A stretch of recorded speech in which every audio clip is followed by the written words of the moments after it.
Map, a guarded gate, a forged ban, and one stolen family farm forced me to uncover the clause that turned an HOA's power grab into its own legal destruction.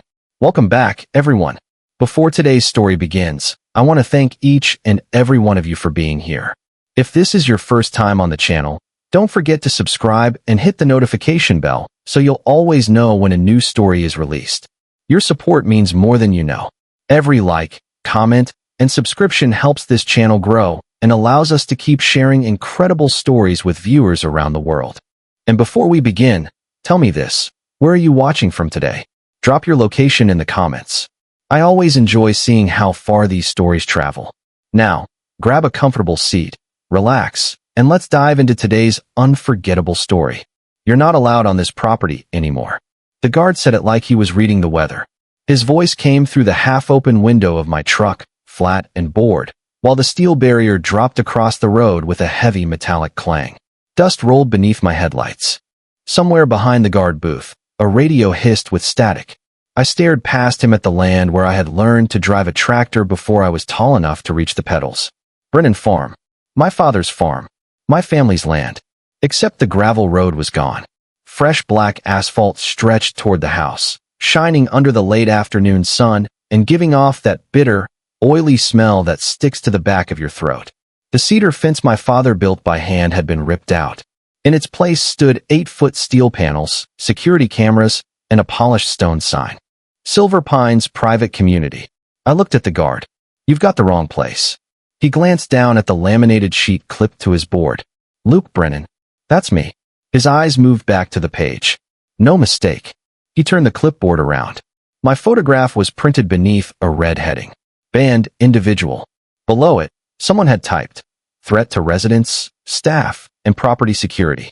For a second, all I heard was the slow ticking of my truck's cooling engine. Then I saw the signature. Thomas Brennan. My father.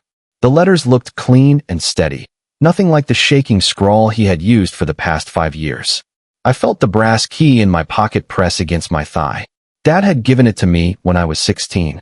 He said every Brennan should carry a way home. I had been gone 7 years. Long enough for anger to harden between us. Not long enough for him to erase me. I need to see my father, I said. The guard shifted his hand closer to the black holster on his belt. Mr. Brennan doesn't want contact with you. You talk to him? I have my orders. Behind the gate, movement caught my eye. A yellow excavator crawled across the eastern pasture. Its engine growled through the evening air as the bucket lowered into the ground near the old oak tree. The same oak where we had scattered my mother's ashes. I pushed open my door. The guard stepped forward immediately. Stay in the vehicle. That machine needs to stop. Sir, this is your final warning.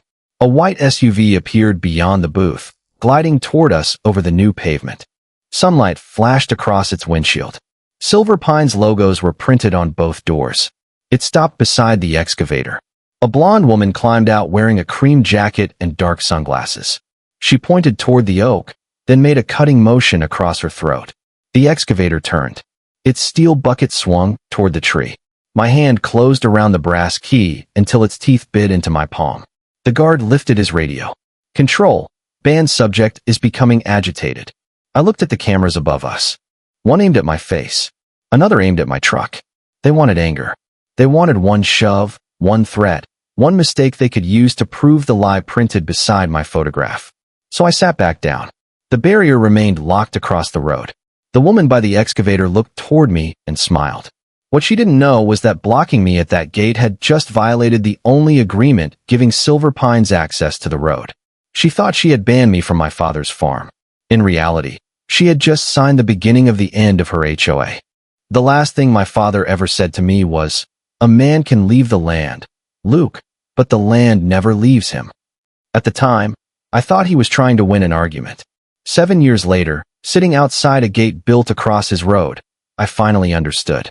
Brennan Farm covered 186 acres of low pasture, oak ridges, and red clay that stained everything it touched. My grandfather bought it in 1954 with money he saved repairing army trucks after Korea. Dad inherited it at 26 and spent the next 46 years refusing every developer who appeared with a polished smile and a blank check.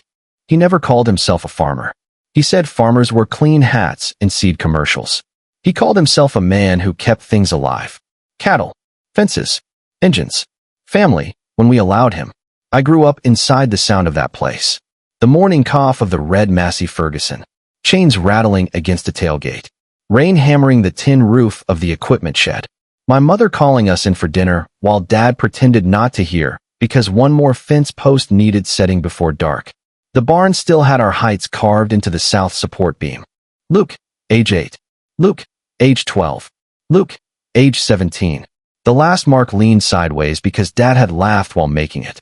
I had just told him I was leaving to work diesel jobs across Montana, and he said the mountains would send me home once they got tired of me. They never did. Pride kept me away longer than distance ever could. After Mom died, Dad became harder. I became louder. Our phone calls turned into short reports about weather, machinery, and bills. Then even those faded. But every Christmas, a small envelope arrived. No card. No apology. Just a photograph of the farm and one sentence written in his trembling hand. Still here. The brass key in my pocket belonged to the old house, the barn, and the padlock beneath the tractor seat. Dad gave it to me when I turned 16. A gate only matters, he told me, closing my fingers around it, if the man locking it owns the ground underneath. I called him from the shoulder of the road after the guard turned me away. The number rang twice. Then a woman answered. Thomas Brennan's residence. Her voice was smooth, professional, unfamiliar. I need to speak with my father. A pause followed. I heard keyboard clicks and the soft hum of an office air conditioner. Your name? Luke Brennan. The line went silent. Then she said, Mr. Brennan is unavailable to unauthorized callers. Unauthorized by who? The call ended. I tried again. This time it went straight to a recorded message thanking me for contacting Silver Pines Community Property Services. The metallic taste returned to my mouth. Dad's private number, the same number he had used for 19 years, now belonged to the HOA. I opened the last photograph he had mailed me. He stood beside the red tractor, thinner than I remembered, one hand resting on the hood. Behind him, the oak tree spread across the evening sky. Something about the picture bothered me. I zoomed in. Dad wasn't looking at the camera. He was pointing downward, toward the tractor seat. That was when I knew two things. My father had expected trouble, and somewhere inside Brennan Farm, he had left me a way back in. Your father didn't lose his farm, Mr. Brennan.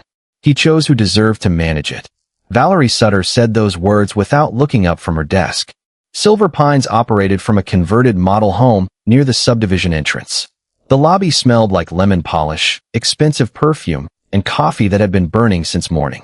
Framed awards covered the walls. Community excellence. Neighborhood leadership. Regional property growth. Behind Valerie hung a rendering large enough to hide a window. It showed walking trails, white fences, a clubhouse, and rows of smiling families beneath perfect blue skies. Across the bottom, gold letters read, Silver Pines Equestrian Expansion. I stepped closer. The eastern pasture of Brennan Farm had been colored green. Our barn was labeled Community Events Center. The oak tree where we scattered Mom's ashes had been replaced by a circular fountain. Valerie clicked her silver pen. Please sit. I remained standing. You have my father's phone. Silver Pines manages his communications during his recovery. Where is he? Somewhere safe. Her smile never changed, but the pen stopped moving. Valerie was 55, with blonde hair shaped into a perfect helmet and a cream jacket that matched the SUV I had seen near the excavator. Nothing about her looked accidental. Not the pearl earrings. Not the neat stack of documents. Not the small camera angled toward the chair across from her desk. She had expected me. You placed me on a banned list, I said. Your father requested it. Show me. She opened a blue folder and slid one page across the polished desk, keeping 2 fingers pressed against the top edge. The document granted Silver Pines emergency management authority over Brennan Farm. It mentioned unsafe structures, medical incapacity, and protection from disruptive relatives. My name appeared 3 times. At the bottom sat Thomas Brennan's signature. Clean. Level. Almost elegant. My father's hand had trembled since a hydraulic hose burst beside him 5 years earlier. On bad days, he could barely hold a coffee cup without spilling it. His signature crawled uphill like barbed wire dragged through mud. This one belonged on a bank advertisement. I need a copy. Valerie pulled the page back. Confidential medical and legal material. It concerns my family's land. It concerns property your father no longer trusted you to protect. There it was. The knife beneath the polite voice. She leaned back and studied my work jacket, grease beneath my fingernails, and the dust dried across my boots. Thomas told us you abandoned him after your mother died. He said you only called when you needed money. My jaw tightened. The camera's red light blinked. Valerie wanted anger. She wanted me loud enough for the recording, reckless enough for another report. Instead, I pointed at the rendering. You're building on land you don't own. We are improving neglected property under authorized management.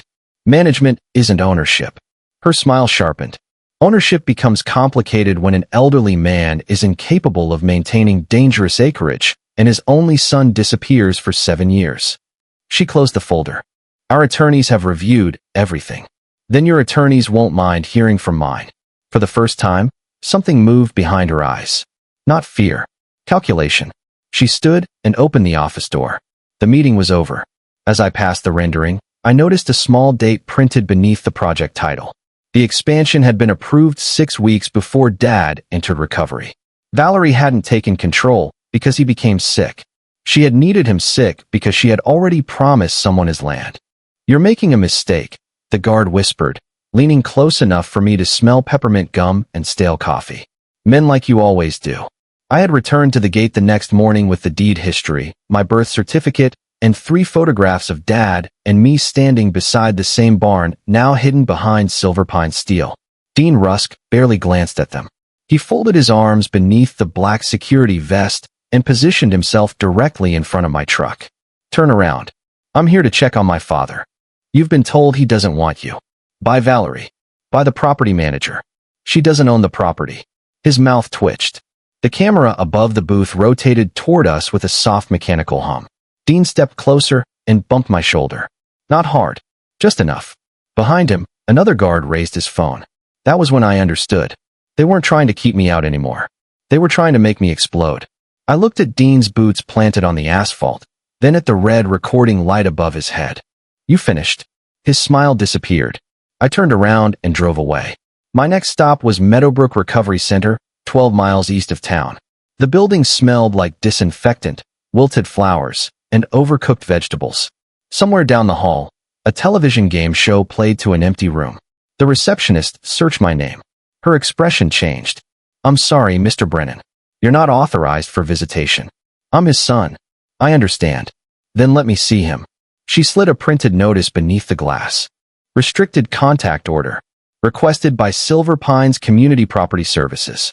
The reason listed was emotional distress and suspected financial coercion. My father had been turned into evidence against me. I asked who signed the order. She called security. By noon, I was sitting beneath fluorescent lights at the county sheriff's office, while Deputy Nolan Hart examined the paperwork Valerie had shown him. He was polite, which somehow made it worse. This looks like a civil matter, he said. She built a gate across my father's road. She claims management authority. She's digging up his pasture. She has documents. They're forged. Then you'll need a court to establish that. I could hear a copier grinding behind the wall. Phones rang. Boots crossed old tile. Normal sounds inside a building where nothing was going to happen. So if I climb my own fence, you arrest me? If the current authorized manager reports trespassing, yes. Valerie posted the video that afternoon. The clip began after Dean stepped into me. It showed my clenched jaw, my dusty jacket, and my truck idling inches from the barrier. Her caption called me an estranged son with a history of aggression who had returned to intimidate an elderly property owner. By evening, strangers were calling me dangerous. Someone spray-painted deadbeat across the door of my motel room. I stood under the buzzing parking lot light, staring at the wet red letters as paint dripped onto the concrete like blood. That was when an old green Buick rolled into the lot. A woman lowered the window. I recognized Evelyn Mercer, who had lived beside the farm since I was a child. She looked frightened. Luke, she whispered. Your father knew they were watching him. She handed me a photograph through the window. Dad stood beside the red tractor, one hand on the hood. The other pointed beneath the seat. He made me promise you'd get this, Evelyn said. He told me the gate was never the real lock. Then she drove away before I could ask what he meant. Your father left you a door, Evelyn had said. He just knew it wouldn't be the front one. At 1:17 the next morning, I parked half a mile north of Brennan Farm and killed the engine. The night swallowed everything. No headlights. No phone screen. Just moonlight on weeds and the distant mechanical growl of equipment working where no equipment should have been. I followed the old creek bed through the trees. That path had been dry when I was a boy. Now cold water climbed over my boots and soaked my jeans to the knees. Mud pulled at every step. Branches scraped my jacket. Mosquitoes whined beside my ears while the smell of wet clay and decaying leaves filled my lungs. Silver Pines had cameras on the road. They had guards at the gate. They had forgotten the land, remembered routes no map showed. I reached the northern fence near midnight. The original wire still sagged between cedar posts Dad and I had set when I was 14. I slipped beneath it and lay flat as a white security truck rolled across the ridge. Its spotlight swept over the pasture. For 1 second, the beam touched the oak tree. Then it moved on. I waited until the engine faded before crossing the field. The equipment barn stood behind the house, half hidden beneath pecan branches.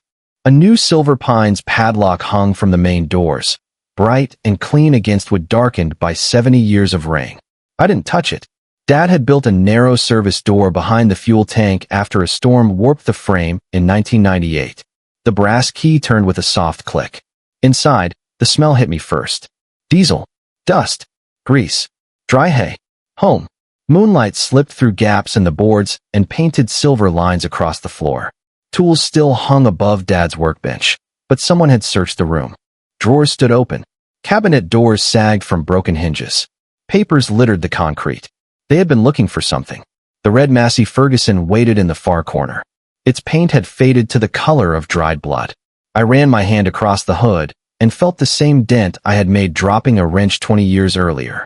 Then I saw fresh scratches around the tractor seat. Someone had tried to pry it open. I took out the brass key. The hidden lock resisted, then turned. The seat lifted. Beneath it sat a rectangular metal box wrapped in an oil-stained towel. Inside were the original farm deed, survey maps, tax records, and a small digital recorder sealed in a plastic bag. On top lay an envelope with my name written in Dad's trembling hand. Luke, if you found this. They stopped pretending. The rest of the letter was short. Valerie had told him I wanted to sell the farm. She claimed Silver Pines needed temporary authority to repair fences and prevent trespassers. Dad had signed one page while recovering from medication after his stroke. He never signed away the land. I pressed play on the recorder. Valerie's voice filled the dark barn. 30 days, Thomas. Just maintenance authority. Luke never needs to know. Then Dad's weak voice answered.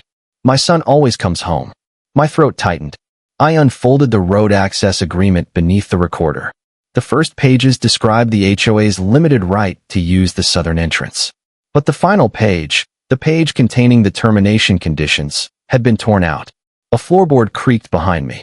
A flashlight snapped on. And Dean Rusk's voice came from the doorway. You should have stayed, banned Luke. You should have stayed, banned Luke. Dean's flashlight cut across the barn, bleaching the color from his face and throwing my shadow against the tractor. I closed the metal box. You planning to arrest me? I'm not a cop. Then lower the light. For a moment, neither of us moved. Rain began tapping the tin roof, soft at first, then harder, filling the barn with a hollow metallic roar.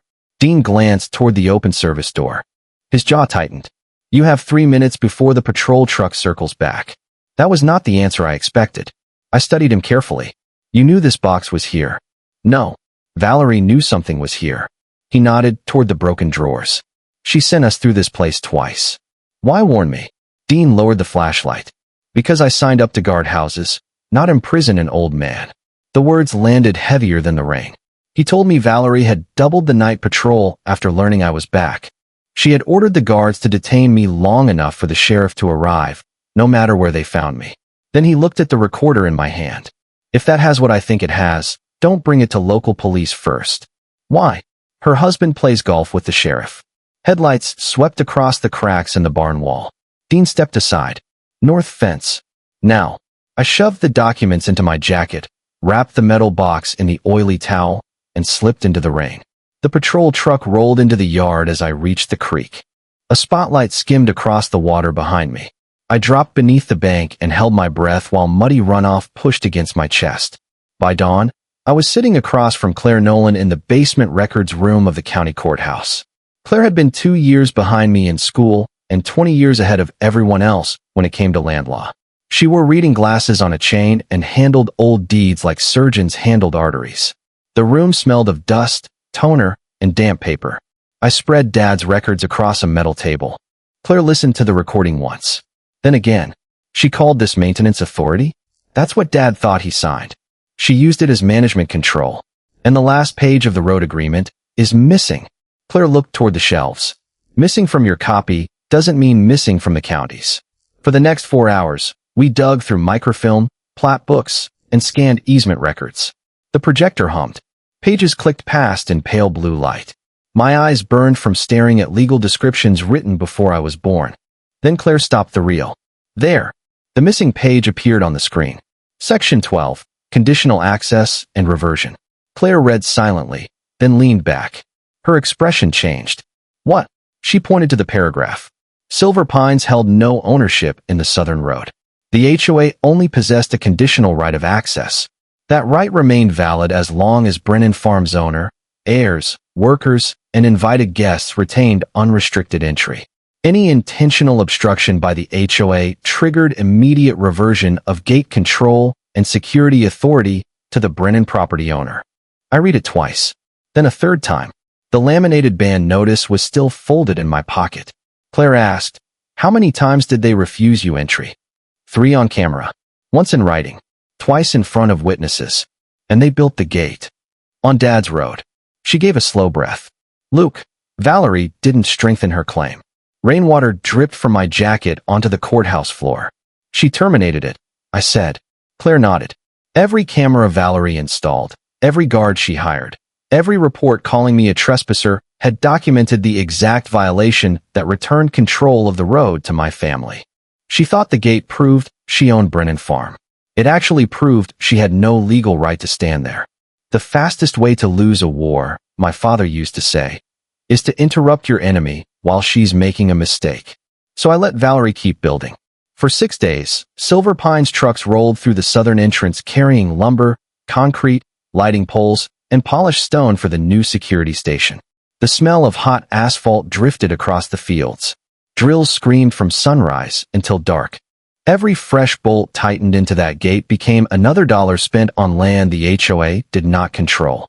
Claire thought I was insane. You could file for an emergency injunction today, she said. Not yet. Why? Because Valerie still thinks she's winning. That confidence made her careless. I rented a room above an abandoned feed store with a clear view of the road. From the second-floor window, I photographed every contractor, license plate, delivery invoice, and security shift change. Claire ordered a certified survey. Orange flags appeared along the road 2 mornings later, marking the Brennan boundary straight through the center of Valerie's new guard station. The entire structure sat on our land. Dean sent me copies of his instructions from a private email address. Valerie had ordered guards to deny access to anyone connected to Thomas Brennan, even if they carried deeds, court papers, or medical authorization. Her final line was underlined. Do not allow Luke Brennan to reach the house. Claire forwarded Dad's signature to a forensic document examiner. His report came back 48 hours later. The signature was genuine. The document around it was not. Valerie had lifted Dad's signature from a 30-day fence repair authorization and inserted it beneath 12 pages he had never seen. Forgery hidden inside paperwork. The kind of theft that wore a blazer instead of a mask. My next problem was Dad. Meadowbrook still refused my calls, but Evelyn knew a nurse who worked the night shift. At 2 a.m., wearing borrowed scrubs and carrying a toolbox, I entered through the maintenance corridor. The hallway hummed beneath fluorescent lights. Disinfectant burned my nose. Somewhere, an oxygen machine pulsed like a slow mechanical heartbeat. Dad looked smaller than the man in my memory. He sat beside the window with a blanket over his knees, staring toward the darkness. When he saw me, his mouth opened, but no sound came. I crossed the room. For 7 years, I had imagined what I would say when we finally faced each other. None of it mattered. I knelt beside him. I'm here, Dad. His hand closed around mine. Weak. Warm. Real. They said you wanted to sell, he whispered. They lied. I signed a repair paper. I know. His eyes filled. but he refused to let the tears fall. That woman's planning a ceremony Saturday. She wants me there. Says once people see the project started, no one can stop it. I looked at the rain sliding down the window, then let her bring everyone to the crime scene. By Friday, we had the survey, the forged agreement, the access clause, Dean's emails, the medical records, and a judge's temporary protection order freezing all transfers involving Brennan Farm. But I made one thing clear. The neighborhood residents would not be trapped. Their homes depended on the southern road, and most of them had no idea Valerie was stealing it in their name. Justice was not punishing innocent families. Justice was removing the hand from the lock. Saturday morning, Silver Pine's banners appeared along the gate. White chairs filled the pasture. A brass band warmed up beside the barn. Local cameras pointed toward the ribbon stretched across the entrance. Valerie had gathered the entire community to watch her claim my father's land. Exactly as I needed her to. Ladies and gentlemen, Valerie announced, today Silver Pines finally secures its future. Applause rolled across the pasture. She stood beneath a white canopy with one hand on a gold-handled pair of ceremonial scissors. Behind her, the new stone sign gleamed in the sun. Cameras lined the road. Residents filled rows of folding chairs while contractors waited beside idle machines. The oak tree stood 30 yards behind her, marked with orange paint, ready to be cut down. Then the red Massey Ferguson came through the north field. Its engine coughed once, caught, and settled into the deep mechanical rhythm I had known since childhood. Heads turned. Conversations died. Dust lifted behind the tires as I drove toward the ceremony, wearing Dad's old work jacket. Valerie's smile froze. The tractor stopped at the orange survey line. I shut off the engine. Silence dropped over the field. You are trespassing, Valerie said into the microphone. No, I answered. I'm standing on Brennan Farm.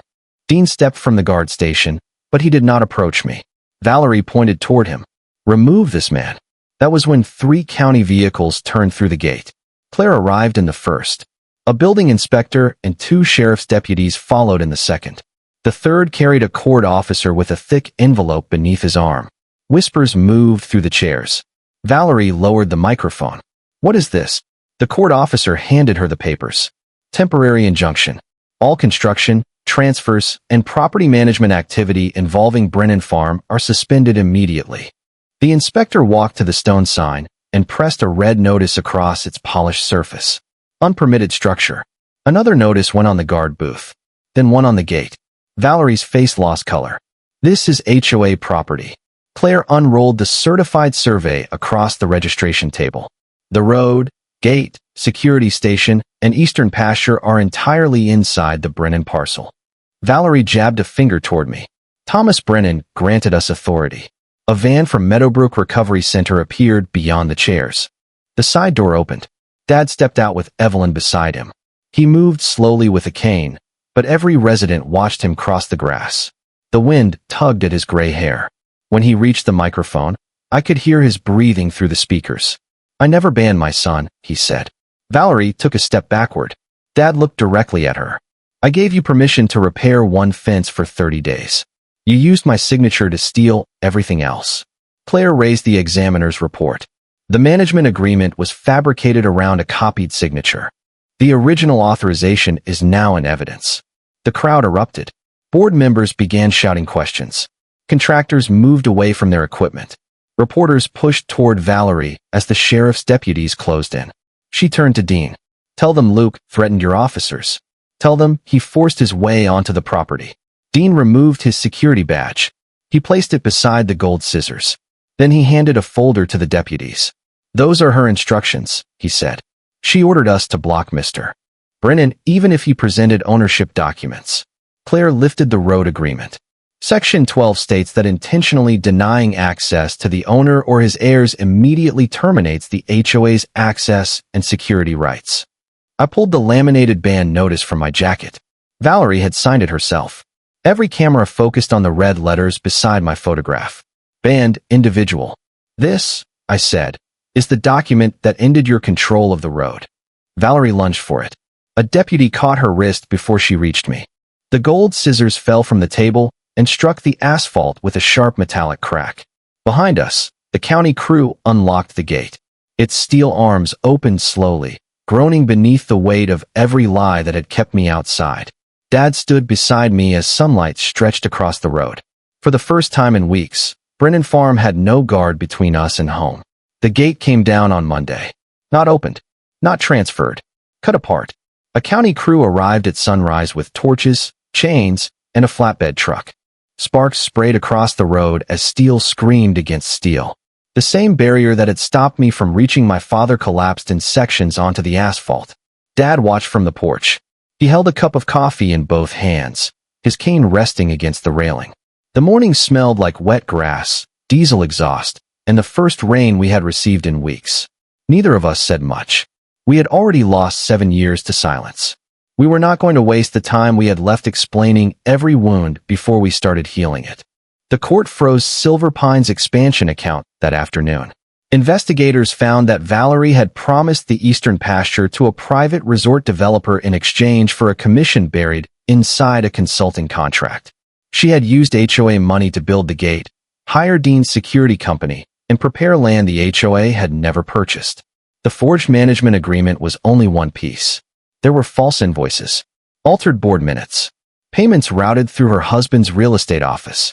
By the end of the month, Valerie Sutter had lost her HOA position, her brokerage license, and the polished office where she once told me I did not deserve my own family. The criminal case would take longer. Justice usually does. But the civil judgment came fast. Silver Pines was ordered to restore the pasture, remove every unpermitted structure, and pay Dad's medical and legal expenses.